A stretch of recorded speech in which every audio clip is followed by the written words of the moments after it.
بسم اللہ الرحمن الرحیم۔ معزز سامعین، اللہ سبحانہ تعالیٰ کا فرمان ہے کہ تمہارے رب نے حکم دیا ہے کہ مجھ سے دعا کرو، میں قبول کروں گا۔ دوسری جگہ فرمایا جب نماز سے فارغ ہو تو کھڑے ہو جاؤ دعا کے لیے۔ ایک اور آیت میں ارشاد باری تعالیٰ ہے جب میرے بارے میں میرے بندے تجھ سے دریافت کریں کہ ہمارا رب کہاں ہے تو یقیناً میں قریب ہوں۔ دعا کرنے والا جب مجھ سے دعا کرتا ہے تو میں اس کی دعا قبول کرتا ہوں۔ اللہ سبحانہ تعالیٰ نے دعا کے سلسلے میں جو الفاظ استعمال کیے ہیں وہ قبول کرنے والا اور سننے والا کے ہیں۔ کچھ لوگوں کی دعائیں پوری ہونے میں وقت لگ جاتا ہے، دیر ہو جاتی ہے۔ اس کے پیچھے کوئی نہ کوئی اللہ سبحانہ تعالیٰ کی مصلحت ہوتی ہے۔ بعض اوقات کسی شخص کے مانگنے کا انداز اللہ سبحانہ تعالیٰ کو بھاتا ہے اور وہ شخص اللہ کے حضور کافی عرصہ گڑ گڑاتا رہتا ہے، تب کہیں جا کر دعا قبول ہوتی ہے۔ بعض اوقات کسی دعا کا قبول ہونا ہمارے حق میں نہیں ہوتا، کیونکہ اللہ سبحانہ تعالیٰ رحیم اور کریم ہے، اس لیے وہ اپنی رحمت کے صدقے ایسی دعائیں جو ہمارے مفاد میں نہیں ہیں قبول نہیں کرتا، لیکن اس کے بدلے ہمارے گناہ معاف کر دیتا ہے یا پھر ہمارے کچھ دوسرے کام سنوار دیتا ہے جن کے لیے ہم نے دعا نہیں کی ہوتی۔ ہماری دعاؤں کے قبول نہ ہونے کی بعض اوقات وجہ یہ بنتی ہے کہ ہم نبی اکرم صلی اللہ علیہ وسلم کو پہچانتے تو ہیں لیکن آپ صلی اللہ علیہ وسلم کی پیروی نہیں کرتے۔ ہم جانتے ہیں کہ یہ حرام کا لقمہ ہے لیکن اسے کھاتے ہیں، یہ جانتے ہیں کہ یہ گناہ کا کام ہے پھر بھی اسے کرتے ہیں۔ یاد رکھیے کہ جو شخص حرام کا لقمہ کھاتا ہے اس کی دعا قبول نہیں ہوتی۔ ہماری زندگی کا کوئی شعبہ ایسا نہیں ہے جس کے بارے میں دین میں احکامات واضح طور پر موجود نہ ہوں۔ مختصراً ہم یہ کہہ سکتے ہیں کہ اللہ سبحانہ تعالیٰ نے ہمارے لیے ایک لاہ عمل ترتیب دیا جو ہمیں کامیابی کی جانب لے جاتا ہے۔ انسان پہلے عملی کوشش اور محنت کرے اور پھر اللہ کے حضور دعا کرے کہ یا باری تعالیٰ میرے اندر جتنی سخت تھی، جتنا عقل اور شعور اور قابلیت تھی اس کو پوری طرح بروئے کار لا کر میں نے کوشش کی، تو اس کو قبول فرما لے اور مجھے کامیابی عطا فرما دے۔ اللہ سبحانہ تعالیٰ نے ہمیں بالکل واضح راستہ بتا دیا ہے، لیکن بہت سی سماجی، ثقافتی اور معاشرتی تبدیلیوں کے ساتھ ساتھ ایک اور تبدیلی ہمارے مزاج میں در آئی ہے اور وہ یہ کہ ہم میں سستی کا عنصر غالب آ گیا ہے۔ اب ہم دعا کے لیے پہلے جاتے ہیں، پہلے ہم کام کروانے کے لیے دعا کرتے ہیں اور اس کے بعد عملی کوشش کرتے ہیں۔ نتیجہ یہ نکلتا ہے کہ ہم مشکل کا شکار رہتے ہیں اور گلہ شکوہ کرتے ہوئے یہاں تک سوچتے ہیں کہ شاید کسی نے ہم پر جادو ٹونا یا تعویذ کر دیے۔ ایک جانب ہم زبان سے تو یہ کہتے ہیں کہ اللہ سبحانہ تعالیٰ قادر مطلق ہے، اپنی مرضی کا خود مالک ہے، کسی آدمی کی مجال نہیں کہ جو چیز رب دینا چاہے وہ اسے روک لے اور جو شے رب نہ دینا چاہے وہ ہمیں دلا دے۔ اگر ہماری زبان سے ادا ہونے والے یہ الفاظ سچ ہیں تو پھر ہمیں یہ نہیں کہنا چاہیے کہ کسی نے یہ رشتہ باندھ دیا ہے۔ ایسا کہنا یا سمجھنا بالواسطہ شرک ہے۔ اللہ سبحانہ تعالیٰ نے تو واضح طور پر کہہ دیا ہے کہ کوئی شخص کسی کو فائدہ نہیں دے سکتا اگر میں نہ چاہوں، اور کوئی شخص کسی کو نقصان نہیں پہنچا سکتا اگر میں نہ چاہوں۔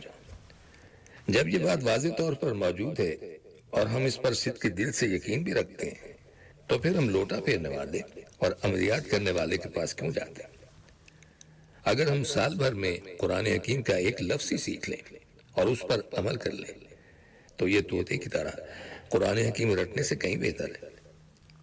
اگر ہم قرآن حکیم پر ایمان رکھتے ہیں تو ہماری زندگی کے ایک چلن سے یہ ظاہر ہونا چاہیے کہ ہم زبانی ہی نہیں بلکہ عملی طور پر بھی اس پر یقین رکھتے ہیں۔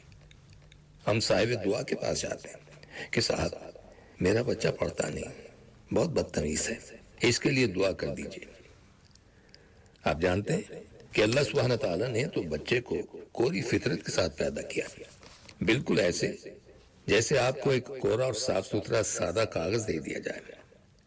اب یہ آپ پر منحصر ہے کہ آپ اس کورے کاغذ پر قرآنی آیات لکھیں، اقوال زرعی یا کچھ اور۔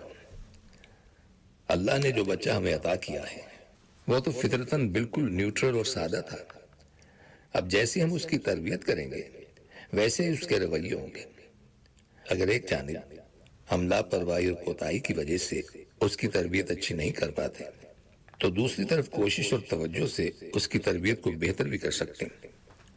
اسی لیے اللہ سبحانہ تعالیٰ نے راہ دکھائی ہے اور والدین پر بچے کا حق یہ رکھا ہے کہ وہ اپنے وسائل کے مطابق اسے بہترین تعلیم و تربیت سے نوازیں۔ اب یہ ہمارا فرض ہے کہ ہم اپنی اولاد کی تعلیم و تربیت اپنے وسائل کے مطابق بہترین انداز میں کریں، کیونکہ بچے کے رویے کا تعلق والدین کی جانب سے دی گئی تربیت پر منحصر ہے۔ لیکن ہم اس بات کا ادراک نہیں کرتے اور تربیت کے معاملے میں اپنی کوتاہی کو درست کرنے کی بجائے بچے کو صاحب عملیات اور صاحب دعا کے پاس لے جاتے ہیں، بچوں کے گلے میں تعویذ ڈالتے ہیں اور کبھی تعویذ گھول کر پلاتے ہیں۔ جب اللہ سبحانہ تعالیٰ پر ہمارا پختہ ایمان ہے اور ہم سمجھتے ہیں کہ وہ ہماری ماں سے 70 گنا زیادہ ہم سے محبت کرتا ہے، وہ ہماری مدد بھی کرتا ہے، وہ ہماری بگڑی سنوارتا ہے، وہ ہم سب کا رب ہے اور وہ سب کی سنتا ہے، تو اللہ سبحانہ تعالیٰ پر پختہ یقین رکھنے والے مسلمان کو یہ زیب نہیں دیتا کہ وہ کسی عامل کے پاس جائے۔ اللہ کو تو وہ لوگ پسند ہیں جو مجاہدوں کی طرح عمل کے لیے کمر کس کے رکھتے ہیں اور عملی جد و جہد کے لیے ہر وقت تیار رہتے ہیں۔ آپ کو یاد ہونا چاہیے کہ ہم پر وہ سنہرا دور گزرا ہے جس کو ہمارے بدترین دشمن بھی سنہرا تسلیم کرتے ہیں۔ یہ حضرت عمر بن خطاب رضی اللہ تعالیٰ عنہ کا دور تھا جب مسلمان 220 مربع میل علاقہ روزانہ سلطنت میں شامل کر رہے تھے۔ آدھا فرانس ہمارے قبضے میں آ چکا تھا، رومیوں کا غرور ہم نے توڑ دیا تھا، ایرانی تہذیب ہم نے ملیہ میٹ کر دی تھی۔ کیا یہ سب کچھ ہم نے تعویذوں، وظیفوں اور عملیات کے زور پر کیا؟ یا کیا اس دور کے مجاہد وظیفے پڑھ پڑھ کر دشمن کے علاقے کی جانب پیش قدمی کرتے تھے؟ یا پھر وہ عملی جدوجہد کر رہے تھے؟ ہم عملیات اور وظائف کے پیچھے بھاگتے ہیں۔ اگر ہم غور کریں تو صحابہ اکرام نے جو غربت اور زندگی کی مشکلات دیکھی، کیا ہماری غربت اور مشکلات ان سے زیادہ ہیں؟ ہم کسی ایک صحابی کا نام بھی نہیں لے سکتے جنہوں نے غربت اور مسائل سے تنگ آ کر وظائف کا سہارا لیا ہو۔ ہاں، انہوں نے وظائف ضرور پڑھے، لیکن قرب الہی کے حصول کے لیے، رضا الہی کے لیے، اپنے خالق کی خوشنودی کے لیے۔ تو صحابہ اکرام نے تسبیحات ضرور پڑھی، لیکن مسائل سے چھٹکارا پانے کے لیے نہیں۔ پھر ہم کن چیزوں میں پڑ گئے؟ ہم ہر مسئلے کے حل کے لیے عملیات اور وظائف کیوں ڈھونڈتے ہیں؟ اگر ہمیں روشنی چاہیے تو ہمارے لیے بہترین مینار نور اولیاء اکرام، صحابہ اکرام اور سب سے بڑھ کر نبی اکرم صلی اللہ علیہ وسلم کی حیات طیبہ ہے۔ ہم اکثر کہتے ہیں کہ ہماری تو دعائیں قبول نہیں ہوتی۔ ہم لمبی لمبی دعائیں کرتے ہیں اور دلیل یہ دیتے ہیں کہ دعا عبادت کا مقصد ہے۔ اس میں کوئی شک نہیں، کیونکہ یہ آپ صلی اللہ علیہ وسلم کا فرمان ہے۔ لیکن اگر ہم ذرا غور کریں تو پتہ چلتا ہے کہ آپ صلی اللہ علیہ وسلم نے ساری رات رو رو کر بہت عاجزی سے گڑ گڑا کر اللہ سبحانہ تعالیٰ کے حضور دعائیں مانگی۔ لیکن یہاں پر سوال یہ پیدا ہوتا ہے کہ کیا کسی بھی موقع پر آپ صلی اللہ علیہ وسلم نے کوئی دنیاوی چیز یا آسائش مانگی؟ کیا زندگی کے مسائل سے نجات کی دعا مانگی؟ یقیناً نہیں۔ تو پھر ہماری دعائیں دنیا تک محدود کیوں رہتی؟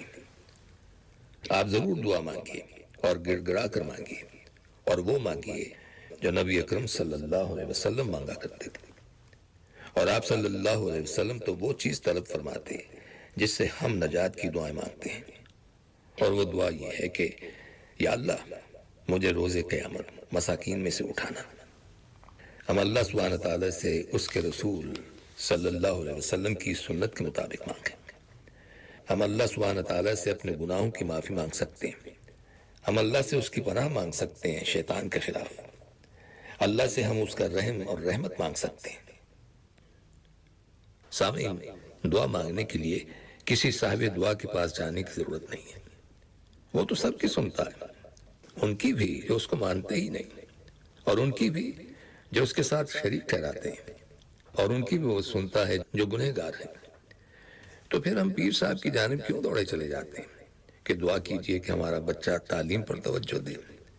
ایک جانب تو بچے کی تعلیم و تربیت سے غفلت برت کر ہم نے اپنی ذمہ داری سے روگردانی کی، اور اس پر یہ کہ اس غفلت کی نہ صرف پردہ پوشی کر رہے ہیں بلکہ دعا سے اپنی کوتاہی کی تلافی کرانے کی بھی کوشش کر رہے ہیں۔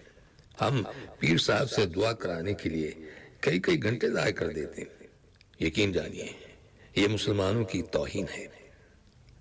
ہم یہ کیوں نہ کریں کہ پہلے اپنا فرض ادا کریں اور پھر اللہ سبحانہ تعالیٰ کے حضور گڑ گڑا کر اس کی مدد مانگیں کہ یا اللہ تو اس کوشش اور محنت میں برکت دے، ہمارے بچوں کو نیک اور فرما بردار بنا دے، ان کو ایسا بنا دے کہ وہ تیرے نبی صلی اللہ علیہ وسلم کی امت کی بہتری کے لیے حصہ ڈال سکیں۔ اللہ سبحانہ تعالیٰ بہت مہربان ہے، رحیم اور کریم ہے۔ وہ ہماری محنت سے کئی گنا زیادہ اجر ہمیں عطا کرتا ہے، لیکن کبھی کبھی یوں بھی ہوتا ہے کہ ہماری کوشش کے مطلوبہ نتائج سامنے نہیں آتے۔ ایسے میں عاملوں، پیروں، فقیروں اور وظائف کے پیچھے بھاگنے کے بجائے ہمیں اپنے متزلزل یقین کو یہ کہہ کر سہارا دینا چاہیے کہ میرا مالک بہت مہربان ہے، وہ ہمیشہ میرا بھلا چاہتا ہے، میری عقل ناقص اور میرا عمل محدود ہے، مجھے کل کی خبر نہیں، لیکن میرے رب سے تو کچھ بھی پوشیدہ نہیں ہے۔ میں جو کچھ مانگ رہا تھا اور جس چیز کے حصول کے لیے کوشاں تھا وہ شاید میرے لیے بہتر نہیں تھی، اس لیے مجھے عطا نہیں ہوئی۔ یہ رویہ اپنا کر انسان مرضی کے خلاف نتائج بھی ہنسی خوشی قبول کر لیتا ہے۔ سامعین، دعا کے بارے میں یہ کامل یقین ہونا چاہیے کہ خاص دل سے نکلی ہوئی دعا ہمیشہ قبول ہوتی ہے۔ یہ الگ بات ہے کہ قبولیت انسان کی مرضی کے مطابق ہو یا اللہ کی رضا کے مطابق۔ جو خوش قسمت لوگ اپنی خواہشات اور مرضی کو اللہ تعالیٰ کی رضا سے تابع رکھنے میں کامیاب ہو جاتے ہیں، ان کے نزدیک دونوں صورتیں برابر ہوتی ہیں۔ اگر ان کی دعا ان کی اپنی خواہش کے مطابق پوری ہو جائے تو وہ اس نعمت پر سجدہ شکر بجا لاتے ہیں، اور اگر ان کی خواہش کے مطابق پوری نہ ہو تو وہ اسے بھی اللہ سبحانہ تعالیٰ کی رضا کے مطابق قبولیت ہی سمجھتے ہیں اور اس کے سامنے بسط خوشی سر تسلیم خم کرتے ہیں۔ اور سامعین، ان کلمات کے ساتھ ہی ہمارے آج کے پروگرام کا وقت بھی اب ختم ہوتا ہے، اس دعا کے ساتھ کہ اللہ تعالی ہم سب کو صراط مستقیم پر چلنے کی توفیق عطا فرمائے، آمین۔ آئندہ ملاقات تک کے لیے محمود احمد کو اجازت دیجیے۔